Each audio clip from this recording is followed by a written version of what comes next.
পূর্বে যেটা আমরা আলোচনা করছিলাম সেটা হচ্ছে যে জানাজার নামাজে কেউ যদি মাসবুক হয়ে যায়, অর্থাৎ কারো যদি তকদির ছুটে যায়, তাহলে কীভাবে সে আদায় করবে, বিষয় নিয়ে আলোচনা চলছিল। আমরা বিস্তারিত আলোচনা করেছি সেই বিষয় নিয়ে।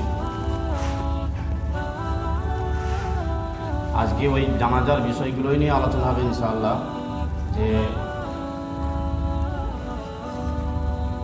জানাজার নামাজে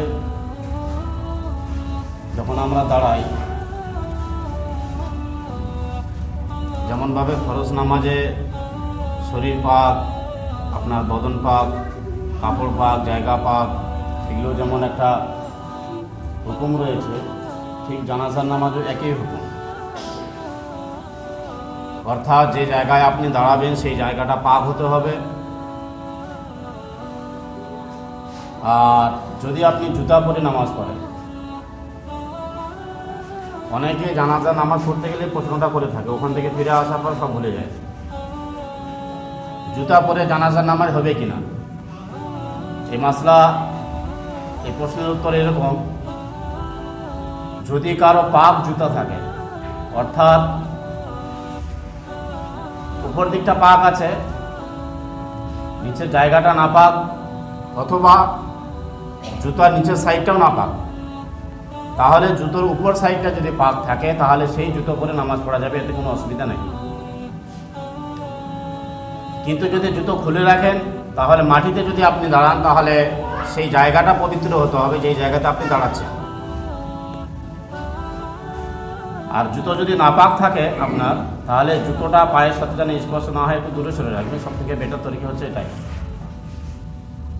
জুতা খুলে নামাজ পড়তে গেলে জুতো আপনি সামনে রাখতে পারেন, পিছেও রাখতে পারেন, এতে কোনো অসুবিধা নাই। কিন্তু জুতোর উপর সাইডটা যদি নাপাক থাকে, তাহলে সেই জুতো পরে নামাজ হবে না। জুতোর নিচের সাইডটা যদি নাপাক থাকে, সচরাচর তো আমাদের নাপাক থাকে না, যদি কিছু নাপাকি লেগে থাকে, তাহলে উপর সাইডটাতে জুতো পরে, অর্থাৎ জুতো পরে নামাজ পড়া যাবে, এতে কোনো অসুবিধা নাই। এটা একদম সহিশুদ্ধ মাসলা। ব্যতিক্রম কোনোভাবে উপর সাইডে নাপাক লেগে আছে, পেশাব করতে যায় পেশাবে ছিটা পড়ে গেছে, এরকম যদি একটা সন্দেহ থাকে, তাহলে সেই জুতো পরে নামাজ না পড়াই ভালো। এখন একটা মাসলা আছে, সেটা হচ্ছে যে জানাজার নামাজ কে পড়াবে। আমাকে অনেক ব্যক্তি ওসিয়ত করে গেছে। এই যে গত কয়েকদিন আগে যে মারা গেল, তিনিও কয়েকদিন আগে আমাকে ওসিয়ত করেছিল, বা মই মরে গেলে মো জানাজা। আল্লাহর কি হুকুম, আমি এমন টাইমে সেখানে পৌঁছে গেছি, আমিও গেছি, জানাজার নামাজও শেষ হয়ে গেছে। জানাজার নামাজে ইমামতিতে দুটো থাকে, মুক্তাদিও হতে পারে। তো জানাজার নামাজটা যদি কোনো ব্যক্তি ওসিয়ত করে যায়, কোনো ইমাম সাহেবকে, কোনো মৌলানা সাহেবকে, কোনো কারি সাহেবকে, মুফতি সাহেবকে ওসিয়ত করে গেল, ভাই আমি যদি মারা যাই তো আমার নামাজটা, জানাজার নামাজটা তুমি পড়াবে, ভালো জিনিস, অসুবিধা নাই। তবে একটা মশলা মনে রাখতে হবে, সেই ব্যক্তি কি পড়াবে। আমার বাবা বলে গেছে যে কারি সাহেব বা মুফতি সাহেব, আমি মরে গেলে মুফতি সাহেব এসে জানাজার নামাজ পড়াবে। আর গ্রামে ইমাম সাহেব রয়েছে, এখানে আপনার ভাই ভাতিজা হাফিজ মৌলানা মুন্সি রয়েছে, বা আপনি একটা উপযুক্ত লোক, জানাজার নামাজ পড়াতে পারবেন। কিন্তু আপনার বাবা ওসিয়ত করে গেছে যে আমি মারা গেলে আমার জানাজার নামাজটা যেন কে, মুফতি সাহেব পড়ে দেয়। তাহলে এই মাসলাটা মনে রাখতে হবে, এই ওসিয়তটা গ্রহণযোগ্য না। কোনো ব্যক্তি যদি ওসিয়ত করে মারা যায়, সেই ওসিয়তটা গ্রহণযোগ্য না। অর্থাৎ তার যে ওলি রয়েছে বাড়িতে, তিনারা বিচার করবেন। তিনারা যদি চান ইমাম সাহেব দিয়ে জানাজা নামাজ পড়াতে পারেন। গ্রামের কোনো ভাই ভাতিজা যদি থাকে, তাদের দ্বারা পড়াতে চাইলে পড়াতে পারেন। যদি মনে করেন যে না আমার বাবা ওসিয়ত করে গেছে মুফতি সাহেব কারি সাহেব পড়াবে, তাহলে সেও পড়াতে পারেন। অর্থাৎ মাইয়েতের বাড়ির যে ওলি রয়েছে, তারা যাকে বলবে তিনাই সেই ব্যক্তিও পড়াবে। হ্যাঁ, এটাই হচ্ছে শরীয়তের আসল মাসলা। কিন্তু ওসিয়ত করে গেছে আমার বাবা, ওসিয়ত পূরণ করতেই হবে, এমন কিন্তু শরীয়তে কোনো বিষয় নাই। আর যদি ওসিয়তটাকে আদায় করে দেয়, তাহলে এত কোনো গুনাহও নাই, কোনো নেকির কোনো কাজও নাই। আমার বাবা বলে গেছে অমুক সাহেব নামাজ পড়াবে, উনি বুজুর্গ লোক, উনি মৌলানা লোক, উনি মুফতি লোক, ঠিক আছে, আমি সেই মোতাবেক তাকে ইমাম বানিয়ে দিলাম, অসুবিধা নাই। কিন্তু আমি তাকে না বানিয়ে অন্য কাউকে বানালাম, তাতেও কোনো অসুবিধা নাই। এটাকে মানে বাড়াবাড়ি করবেন না কেউ। এবার একটা মাসলাতে আসি, সেটা হচ্ছে যে জানাজার নামাজ যখন আমরা পড়বো, পড়ার পর যখন 4 তাকবীর হয়ে গেল, সালামটা কখন, সালাম ফেরার পর হাতটা কখন ছাড়বো, এটা একটা ইম্পর্টেন্ট জিনিস। এই জানাজার নামাজে যখন কমপ্লিট হয়ে যায়, আল্লাহুম্মা ফিরলি হাইয়িনা মাইয়িতিনা, যখন দোয়াটা পড়া হয়ে গেল, 4 তাকবীর হয়ে গেল, আল্লাহু আকবার হয়ে গেল, হওয়ার পর সালাম ফিরবো আমরা, আসসালামু আলাইকুম ওয়া রাহমাতুল্লাহ দুদিকে। এই সালামটা ফেরার পর হাতটা ছাড়বো কখন? 3টা তরিকা রয়েছে। 1 নম্বর তরিকা হচ্ছে যে আল্লাহুম্মা ফিরলি হাইয়িনা, এই দোয়াটা শেষ করার পর আল্লাহু আকবার বললো, 4 তাকবীর কমপ্লিট হয়ে গেল, সাথে সাথে হাত ছেড়ে দিলাম। হাত আমি ছেড়ে দিয়ে আসসালামু আলাইকুম ওয়া রাহমাতুল্লাহ, আসসালামু আলাইকুম ওয়া রাহমাতুল্লাহ, এটা একটা তরিকা। আর একটা তরিকা হচ্ছে যে হাত বেঁধে রয়েছি, আল্লাহু আকবার বললাম, 4 তাকবীর হয়ে গেল, হয়ে যাওয়ার পর আসসালামু আলাইকুম ওয়া রাহমাতুল্লাহ বলে ডান হাত ছেড়ে দিলাম, বাম দিকে আসসালামু আলাইকুম ওয়া রাহমাতুল্লাহ বলে বাম হাত ছেড়ে দিলাম। 2 নম্বর তরিকা। 3 নম্বর তরিকা হচ্ছে যে 4 তাকবীর আল্লাহু আকবার বলার পরে আসসালামু আলাইকুম ওয়া রাহমাতুল্লাহ, আসসালামু আলাইকুম ওয়া রাহমাতুল্লাহ, দুই দিকে সালাম ফেরার পর হাত ছেড়ে দেওয়া। এই 3 তরিকার মধ্যে সবথেকে বেটার তরিকা হচ্ছে এই 3 নম্বর তরিকাটা, অর্থাৎ দুদিকে সালাম ফিরানোর পর 2 হাত ছেড়ে দিবে।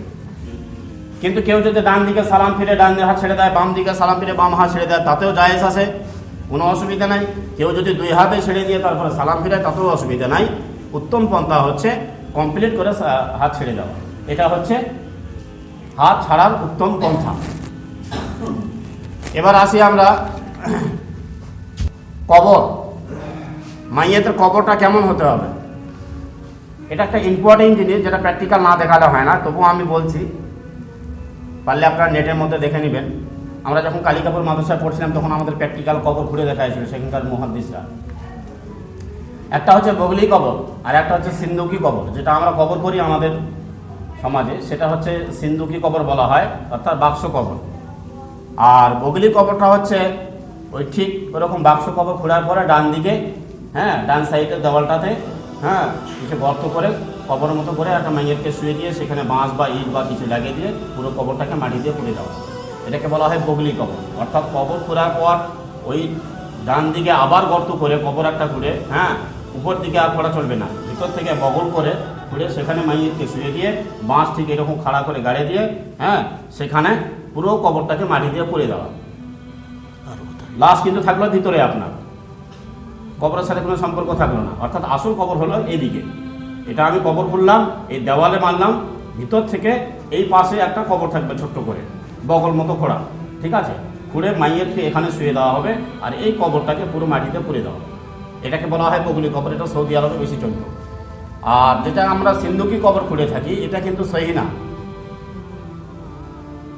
কিন্তু একেবারে নাজায়েজ তাও না, একেবারে আমরা ভুল করছি তাও না। কিন্তু আসল যেটা উত্তম পন্থা, সেটা হচ্ছে যে আমরা কবর পুরো খুললাম, এক বুক বা এক কমর যেটা আমরা করি, কবরটাকে খুললাম, নিচের জায়গাটা কি এরকম পুরো সমান থাকে না, এই যে নিচের যে জমিনটা, এই জমিনটা পুরো সমান থাকছে, এই জমিনটার মাঝখানে, এই জমিনটা মাঝখানে মাইয়েতকে শুয়ে দেওয়ার মতো, মাইয়েতকে শুয়ে দেওয়ার মতো, অর্থাৎ 1 হাত মতো চওড়া করে, লম্বা এক মানুষ, আরও মনে করেন যে 1 মুষ্টি বা 1 হাত খুঁড়তে হবে। অর্থাৎ আমি 1 কমর কবর খুললাম, খুঁড়ার পরে কবরটার মাঝখানে আরও একটা কবর খুলবো ছোট্ট করে, 1 হাত চওড়া হবে, আর 1 মানুষ লম্বা হবে, সেখানে আমি 1 হাত মতো আবার বা 1 মুষ্টি মতো গর্ত করলাম, অর্থাৎ কবর করলাম। সেই জায়গাটাকে মাইয়াতকে ঠিক আমরা মাইয়াতকে শোয়া সোজা করি, যেরকমভাবে আমরা চিঠে শুয়ে থাকি, কিন্তু মাইয়াতকে শোয়ার নিয়ম হচ্ছে কেবলা দিকে মুখ করে পুরো ডান কাঁধ হয়ে, অর্থাৎ এরকম পুরো বেঁকা হয়ে শুতে হবে, যেন অল বডিটা কাবার দিকে হয়, চেহারা, বুক, পা, সমস্ত বডিটা যেন পশ্চিম দিক হয়, এরকম করে মাইয়েতকে শোয়ার হচ্ছে সুন্নত তরিকা। কিন্তু এইভাবে যদি আমরা শুয়ে যাই, তাহলে কিন্তু কেবলমাত্র মুখটা একটু বেঁকা হয়, বাকি কিন্তু কিছুই বেঁকা হয় না। হয় কি আমরা মনে করি কাবার দিকে করে দিয়েছি, কিন্তু আসলে না, সব আসমানের দিকে তাকিয়ে যায়। তো যদি এরকম গর্ত করার পর মাইয়েতকে শুয়ে দিতে সুবিধা হয়, ঠিক মাইয়েতকে এই দেখে মাইয়েতের পিঠটা এরকম কাজ করে ওই জায়গাতে দেওয়ালে ভাঁজ করে কাজ করে শুয়ে দিয়ে, এমন গর্ত করতে হবে যাতে উপরে বাঁশ বিছালে মাইয়েতের গায়ে টাচ না খায়। অর্থাৎ এই মাঝখানে যেটা আমি 1 মুষ্টি বা 1 হাত মতো গর্ত করলাম, সেখানে মাইয়েতকে কাজ করে শুয়ে দিলাম, ওইখানেই বাঁশ বিছাবো, অর্থাৎ 1 কবর নিচে, 1 বুক বা 1 কোমর নিচে, ওইখানে বাঁশ বিছাবো, বাঁশ বিষে পুরো কবরটাকে মাটি দিয়ে পুড়ে দেওয়া, এইটা হচ্ছে সব থেকে বেটার তরিকা। কিন্তু এই তরিকাটা আমাদের এদিকে চলে না বা করে না। আমাদের কালিকাপুর মাদ্রাসায় এই কবরটা প্র্যাকটিক্যাল করে, হ্যাঁ, এবং একজন ছাত্রকে সেখানে শুয়ে দিয়ে সেখানকার ওস্তাদরা দেখিয়ে দিয়েছিল যে মাইয়েতকে কবর কেমন দিতে হবে, কবরে শোয়াতে হবে কেমন করে। কিন্তু যদি আমরা এরকম কবর না করি আর জমিনটা একেবারে সমতল এরকম সমান হয়ে থাকে, তাহলে মনে রাখতে হবে কাবার দিকে মুখ করে মুখটাকে একটু বা গর্দানটাকে একটুকু কাত করে দেওয়ার যতটুকু সম্ভব হয় করে দিবেন।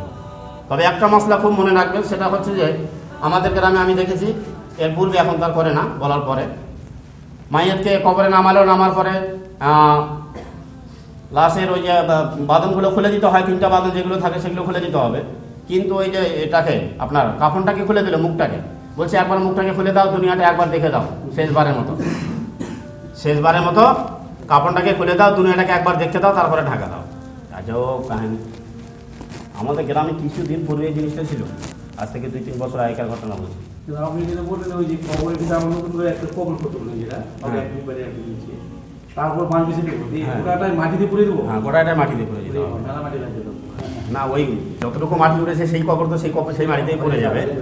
হ্যাঁ, এতে কোনো ভয় ভীতি থাকে না। না, কিন্তু আমরা যেটা করি একেবারে নাজায়েজ না, কিন্তু উত্তম পন্থা হচ্ছে ওইটা, সব থেকে বেটার তরিকা। হ্যাঁ, এইটা জাল দিচ্ছি, নেট দিচ্ছি, কিচ্ছু দরকার নাই, কোনো জিনিসের দরকার নাই ওই নিয়ম করলে। এবার কোনো মানুষ বলে থাকে, আরে বাবা ওই 8 টাকার মধ্যে কীভাবে থাকে, ফাঁপা লাগে মরে যাবে, একটা মরা মাছ ফাঁপা লাগে মরে যাবে, আর এই ধরনের মানুষের চিন্তা ভাবনা। যাই হোক, যেটা বলছিলাম যে মানুষ ভাবে যে একবার কাফনটাকে খুলে দাও, দুনিয়াটাকে শেষবারের মতো দেখে নি, ও আর দেখতে পাবে কি? 1 নম্বর কথা। 2 নম্বর কথা হচ্ছে, হঠাৎ করে কেউ চলে আসলো, এ মুখটা খুললে দেখবে ধীরে বহুত দূরতে আসে, দেখবে ধীরে, আপনি দেখতে পারবেন একেবারে হারাম বা নাজায়েজ না, কিন্তু জিনিসটাকে মনে রাখবেন, যখন কোনো মানুষ মারা যায়, মারা যাবার পর তার জানাজা পড়া হয়ে যায়, আবারও বলছি, যখন কোনো মানুষ মারা যায়, মারা যাবার পর যখন তার জানাজা কমপ্লিট হয়ে গেল, এখন পর্যন্ত মাটি দেওয়া হয়নি, তারপর থেকে তার কিন্তু চেহারা, তার শরীরের কিন্তু আকৃতি দেখি অন্যরকম হয়ে যায়। হতে পারে সেই মানুষটা গুণগার ছিল, ঠিক আছে, হতে পারে সেই মানুষটা পাপী ছিল, হ্যাঁ, তার পাপের কারণ তার চেহারা কিন্তু অটোমেটিকভাবে অন্যরকম হতে শুরু হয়ে দিয়েছে, ভয়ঙ্কর একটা আকার নিয়েছে চেহারা, আর আপনি কাপড়টা হঠাৎ করে খুলে দিলেন, মানুষ দেখে সেখানে অজ্ঞান হয়ে পড়ে যাবে। অতএব জানাজা করার পর মাইয়েতের মুখ দেখা একেবারে নিষিদ্ধ, এটা একদম ঠিক নয়। আর কবরে নামার পর বিশেষ করে তার মুখ তো খোলাই ঠিক নয়। আপনি জানাজা হয়নি তার আগে দেখছেন ঠিক আছে, কিন্তু জানাজা হবার পর মাইয়াতের মুখ কিন্তু খুলবেন না, এই জিনিসটা বিশেষ করে মনে রাখবেন, একদম ঠিক না এটা। কিন্তু একেবারে নাজায়েজ তাও না, দেখতে পারেন কিন্তু ঠিক না, শরীয়ত এটাকে নিষেধ করেছে, ঠিক আছে, যেই জায়গায় নিষেধ রয়েছে সেই জায়গাতে না যাওয়াটাই সব থেকে বেটার। তো এই জিনিসটাকে আমরা মনে রাখবো। তারপরে একটা মশলা, সেটা হচ্ছে যে কবরে পানি ছিটানো। এই জিনিসটা আমি সমাজে দেখছি দীর্ঘদিন থেকে, আমাদের গ্রামে কিন্তু আমি বহু বিস্তারিত আলোচনা করেছি, কারবা মনে আছে কারবা মনে নাই। সেটা হচ্ছে যে মাইয়েতকে আমরা নিয়ে চলে গেলাম, নিয়ে যাওয়ার পরে 1 বালতি পানি, আতর পানি, সুরমা কি সব এ করে গোটা কবরস্থানে ছিটাচ্ছে। আমি কিন্তু আজ পর্যন্ত কোনো জায়গায় এই মশলাটা দেখিনি যে কবরস্থানে আতর পানি বা গোলাপ জল ছিটাতে, কোনো জায়গায় দেখিনি। আর যেটা মশলা রয়েছে সেটা হচ্ছে যে মাটি দেওয়ার পর কবরের উপর পানি ছিটিয়ে দেওয়া মুস্তাহাব, এটা ওয়াজিব না, সুন্নত না, এটা আবার ফরজও না।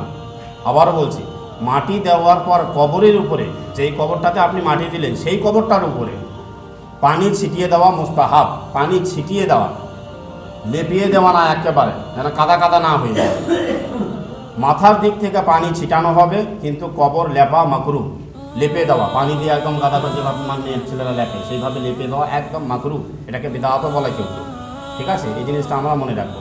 কবরে খেজুরের ডাল দেওয়া,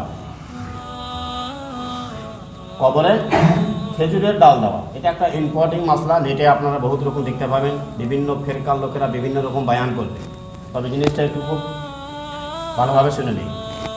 কবরে খেজুরের ডাল দেওয়ার কোনো প্রয়োজন নাই, এখানে যেটা লিখেছে। বিচক্ষণ ওলামাগণ এ ব্যাপারে নিষেধ করেছেন, তাই না দেওয়াই উত্তম। ফতোয়ায়ে দারুল উলুম, অর্থাৎ দেওবান মাদ্রাসা থেকে একটা ফতুয়ার কিতাব লিখেছে, সেই ফতুয়ার কিতাবটার নাম হচ্ছে দারুল উলুম, ফতোয়ায়ে দারুল উলুম। ওই হ্যাঁ না দেওয়াই উত্তম কি বলছেন? হ্যাঁ, না দেওয়াই উত্তম। ওই ফতুয়ার কিতাবে তিনারা লিখেছেন যে কবরের উপরে খেজুরের ডাল গেড়ে দেওয়া না দেওয়াই উত্তম, কিন্তু একেবারে নাজায়েজ, হারাম। এই বিষয়টা দেখতে হবে। হাদিস পাকের মধ্যে রয়েছে আল্লাহ নবী সাল্লাল্লাহু আলাইহি ওয়াসাল্লাম এক কবরের উপরে খেজুরের কাঁচা ডাল গেড়ে দিয়েছিলেন। তাহলে সেই হাদিসের দিকে লক্ষ্য করে এখন যদি আমি খেজুরের কাঁচা ডাল গেড়ে দিই, আর কোনো আলেম ওলামা কোনো মৌলভী মুন্সি যদি বলে এটা হারাম নাজায়েজ, এটা করা চলবেই না, তাহলে কিন্তু ঠিক হবে না। কেন? আল্লাহ নবী গেড়ে দিয়েছেন, তাই না? আর একটা মশলা হচ্ছে যে আল্লাহ নবী গেড়ে দিয়েছেন, কিন্তু সাহাবাগুলো থেকে হাদিস বর্ণনা এরকম আসে না যে আল্লাহ নবী সাহাবারা সবাই এর উপর আমল করেছে, অর্থাৎ লাখ লাখ সাহাবা মৃত্যুবরণ করেছে, শাহাদাত বরণ করেছে, তাই না?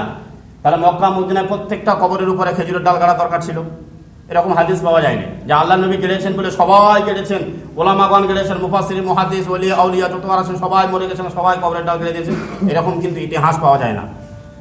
তাহলে এই জিনিসটাকে বাড়াবাড়ি করা একদম ঠিক না। কেউ যদি গাড়ে দেয় একেবারে তাকে ঘৃণার চোখে দেখা, এটাও ঠিক নয়। আর না গাড়াটাই সব থেকে বেটার বা উত্তম। কেন? সমস্ত সাহাবারা এর উপর আমল করেননি।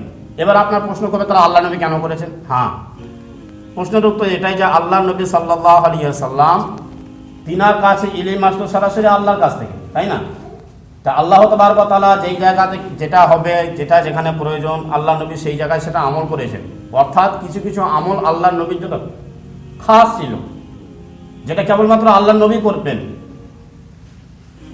আর সেই আমলটা যদি উম্মতের জন্য সবার জন্য হয়ে যেত তাহলে সমস্ত সাহাবারা সেটার উপর আমল করতেন। অর্থাৎ সাহাবারা যখন সবাই এই জিনিসটার উপর আমল করেননি, অতএব আমাদেরও দরকার সেই জিনিসটার উপর আমল না করা। সেটা আল্লাহ নবী কেবলমাত্র করেছেন। অতএব কেউ যদি খেজুরের ডাল কেটে দেয় একেবারে তাকে শরীয়তের বাইরে কাজ করলো এরকম মনে করাও যাবে না। কিন্তু ওলামাগণ বলেছেন, এই হাদিসের দিকে লক্ষ্য করে তিনারা বলেছেন যে খেজুরের ডালটা না কাটা সব থেকে বেটার বা সব থেকে উত্তম। এই জিনিসটা আমরা মনে রাখবো। আর একটা জিনিস মনে রাখি, সেটা হচ্ছে যে কবরে মাটি দেওয়া। কবরে মাটি দেওয়া, কাফন দাফন কমপ্লিট হয়ে গেল, দোয়া করলাম, আমরা চলে গেলাম সবাই মিলে। কেউ কিছুক্ষণ পর চলে আসলো, 2-1 ঘন্টা পর, কেউ কালকে চলে আসলো, কেউ পরশু চলে আসলো, এসে মাটি দিয়ে চলে যাচ্ছে। বলছে 3 দিন পর মাটি দেওয়া যাবে, 3 দিন পর্যন্ত মাটি দেওয়া যাবে। এই কথাটাকে সম্পূর্ণ ভিত্তিহীন বলা হচ্ছে। অর্থাৎ কেউ যদি জানাজা না পায় মাটি দিতে চায়, ওই পর্যন্ত মাটি দিতে হবে যেই পর্যন্ত মাটি দেওয়ার কাজ কমপ্লিট না হয়েছে। মাটি দেওয়ার পর কমপ্লিট হবার পর সেখান থেকে আমরা ফিরে আসার পর তারপর থেকে কিন্তু মাটি দেওয়ার আর কোনো অনুমতি নাই। কেউ যদি মনে করে না আমি আজকেও দিতে পারবো, কালকেও দিতে পারবো, পরশুও দিতে পারবো, 3 দিন পর্যন্ত আর অনুমতি আছে, তাহলে এটা বলা হচ্ছে সম্পূর্ণ ভিত্তিহীন কথা, শরীয়তে এর কোনো অস্তিত্ব নাই। ঠিক আছে? আর একটা বিষয়, সেটা হচ্ছে যে মাটি দেওয়ার পর, টাইম শেষ, মাটি দেওয়ার পরে আঙ্গুলে লেগে থাকে, হাত ধুতে হবে। এই জিনিসটা একটু মনে রাখি। আমরা ছোটবেলা থেকে শুনে এসেছি যে নখের ভিতরে যদি মাটি ঢুকে থাকে, কবরের মাটি, তাহলে কিন্তু একদম পেট পচে যাবে, ভুঁড়ি পচে যাবে। অর্থাৎ কবরের মাটি কোনো মতে নখে যেন না লেগে থাকে। কবরের মাটি দিয়ে সঙ্গে সঙ্গে এটা হাত ধুয়ে নিতে হবে। এরকম যদি কারো বিশ্বাস, কারো ঈমান, কারো আকীদা থাকে, তাহলে মনে রাখতে হবে সেই ব্যক্তি বিদআতের মধ্যে রয়েছে, সেই ব্যক্তি শরীয়তের বাইরে কাজ করছে।